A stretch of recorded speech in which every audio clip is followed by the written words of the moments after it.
ma'am खुरमजरी तसेना इसे तुम्गे तोरमने अदुगा social media दा सुम कई लेगे सुम यमदगी याम नुंगाइता म हाइतारे अखोगी वुमेन्स अगेंस्ट क्राइम ना मोइना प्रेस रिलीज म हाइतारे अखो तोबगी वीडियो म थोरप येंगमने ममा मचा नुपा म तोबगी यामना पेनबगी पोट अमा हाइतारे अदु सी ताबा कान तसिना तुचुम फावे यामना नुंगाइता फावेदी मचा नुपा दु मयासी हाइबगी मचा नुपा दु पासोइते लई हाइब्रो केनो याची खोले ना हाइबगी सटान तोबगिना mama लौलापियो हाइबिदमुता ममादुना kana kana do moile kai chala hajaru kan da moi siduna chiran ton chandoga machanu pa do corona virus positive ore na hai chando pe mayum da mai tha thu ga bla en to budagi yum dugi machanu phim tholaga adugi wai ge launa khona to bu de mayam changda machanu pi do phui na hai khobugi ai no pa jong phui hai ba sugum mayam ta ba noi ta ba karino khangda ba hai tare mapan lamda hojik leiriba akhoi gi sak me notice ta le sak me am che adal le mainland india gi mi singa akhoi bu chingki habi bagi adu chinese habi bagi corona virus habi bagi pin da bagi saunara le nga sida khulaw lawnari ngai marak sida mapan lam gi moi gi leiriba mainland india gi mi singa di tobi gano khopko na hari mini moi social media hojik noi na ma ha ha gano phati na adu hari mi lam duno hari ngai marak sida ai khoi gi manipur da mi gi lam tok akhoi isa gi leibak manipur sida akhoi siumba poam cha thai kai no ba nare pharene anga du na juna di hai negative or me check tor kanda uske bu nara me khlo ke tor ge naraga corona virus nara ke dore hai no ba hato dro yum du mai hato dro kana na ni corona virus bo adu corona virus nari ju lam chat ok ta ba chak ru na bra bu si le na je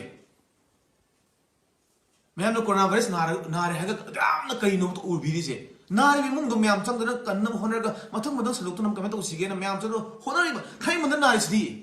UK the live nupi macha ko icha nupi ma nadan lai ma khangja bade ngare pare myam sam honari government honab de doctor honab de ngasi negative ore khoi muslim ma lyong de ma ju ada lai khum chalu de nare hare ma ju negative ore ji phagal is di si kan na mo honabi mo ta akhoi na kari no tawi ji bo akhoi na mi mo negative positive ore ga akhoi ne ga myam sam de na ga kari kana no na ya bi no myam da ana no ya bi ge ba sigum ma chakot ta ba sumbu lamcha chikra na noi kra to hage manpur bele bak se tasine minung si khangda yamna akhoi thaksi kasi yam phajab be ma ga min manung chali ba lebak oijar be lebak se bo kisne to corona virus an la kan akhoi machin si ngak thok ne na ba akhoi machin punjal lega kamai ngak thok si kamai to si ge na government na police department me amna adagi akhoi ge hari ba doctor engineer me doctor nurses me amna honari ba praja me amna club me amna honadan to ibu me am sing ji bo kisne to ba noi gu ma khraw ma thom khang da moya thola ga noi ma ma sumana to bya bro ne lebak su nare phari myam chang hona tam ni kan hona tam ne hoji ki dupa ma cha moi myam nare habi lu ju na ju naram di negative check tor ka de negative or me to yu pam cha ju ta ta tho ba nga ole me thau pu ba a da gi ma pa lam thol ga pori ba myam da muk ta myam lokholi ba chaluk tu ju ne adu mu ta ta da ba myam ne pora ga khini si pham ga cha de yum da le ga si मैम लखुनी चाक जांग मैम अदि लौरी तौरी ma'am नुंगा युन फमग ले जे सदाउन दल ma'am सि वारे न खोइन युन थोपि गनो हार बु वारे सौ लांग दो अद मोइ थौवाइ जे खोबा का ब थौरगा गाड़ी दुगा पोचै मैम पुलाई न खोइ मैम प्रजा मैम दमक मन पुत ले मिनिस्टर्स मैम दमक मन पुत ले खोइ चौ सांग मैम दमक पैसा ले बिया द पोट मोइ तौरि सिंग से अद मोइ को मिना सुपन होनर पुजन लाइ मोइ द खोइन अदुगु मिंग इन बिरि कमाइ तौनी डॉक्टर ने डॉक्टर्स नर्सेस मैम जो laying ba chalu bi mi si do mayum na changan do ko malai kai changan do ko ma pa na si tong ri po che yam u nu ngai the si kok si kari no hai bri da to bi gno su kumba am ikai je ta ba do khoyam na ma pa nam da khoi moi gi mayang sa myam na adi ma khoi gi lei ba moi sing to bu da khoi north east ki ma sa myam le sumai na ngang bi hai ta bi gi nu ngai te na lei ngai ji da khoi sa gi lam do sumai to ka la ga di kana no kari no to di si bo kana am thok suning ro du di tata thori bich no mem ta thabu tu ga di loin thibong sara he ni chobi ge no ai khon kha kal leng si di lokhun ngai le roi ko gai thau no thau si le roi chani ngai po ji le roi po chai da phangoi ko adu doctor nurses mem ne noi ubir mi ni mi ta di laing ba tok ba moi sao tok thok ga di ne noi laina la ro si ni ji khang ga da ne khoina police mem department mem police ki department mem aim da ndang khan ge lambi da ga tauri mem sing je ngakter myam sinari chai de kale phuri myam do kemate puning pu na te lena su doctor na bane si khang na dam ne khoina government law remember just shutdown some extend to some samdori eje towning mate government je hen wari bne samdori bu moi hen wadune moi ma tha sai ne do tawri kai gino akhoi myang dam tane laina samduk tana ba lochina ba na mrak sida sakhui gyan tamina se akhoi junga thaiman da ai ngak pam am ngak pai tar ko manpur da ai nga i je khoi parja sing je thaiman da akhoi gi positive am le habda ai je thaiman din habda ai khana chana myam si mayum chapa da ma suppose phone da ka phone pa pai bil ke bong la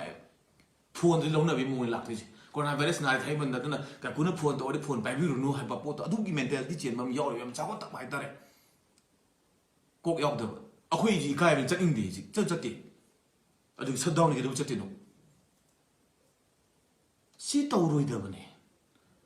na re da myam le kai di club ma bi myam adu gi praja myam sang ga imung do nai bis no kamai to no na kan biraga haing adu na phasna laing biraga adu ma khata sanrok ta na ma ke ge to ya jige na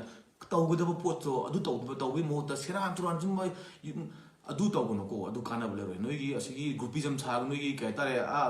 mob system ga justice ga ya bu jate si ko pang to ja pon de si ai ni ja se ko so jeng ben government yam strictly si matang ji action lo ni to se na henmang re akoi henmang re khang be ba khang ge si musgum bai mob justice ka ji si am hemang ge phu da me mo tani tak ma tam yo re si lo le ha khang ma tam thu ta re si ta sing na si matang di ai yam noi te ari ma ima don kapi ba ma ima do ke filter mo ne ma sa no pa do ke filter mo ne ma nai ha bi do ni gari thau da na gora virus ma de lambi da wa la ga mayum da ma na pa soi le ba kan ma ya chi ina hajuri da makta mama do na lobi ru ja da ma tu kum ba siran thang pau san do to ba asu kum ado atop ma hum jinga thor pi ai ji khoi le phari bni ani de ngai di ani ji positive negative khol abni kan khani mathang thok bu je lambi de ji ta da lab mayam sa mayam ha pa ga changi kholi atop illegal mayam changi hai pem si ji kai gum khoi check selo de ga di mak selo yaw pu ji ai ka spread to pu ji ai le na ji he to pu ji ai hai ga bote tok to blai khum se misina thok tri misina thok pu ji ai mayama thok ta na bo hona se smashin to ga di ne nari mi june nari hairo roi ki dina asa nu ngai ta mi do ai sa nu ngai te check to ke ki ra ne ba ke na smaina myam chang na to ni yum thu ga ni yam la no bi ne je smaina ke to bi ni na khan de mi yum thu la ro na mi so to ro si ko si mo to to ning de kren gen ta mi ne se man pu si kan se kren gen ta mi ne se ai haning e si ma ngare ko ni dan kale so bi ga no pin de bi ni ngang e se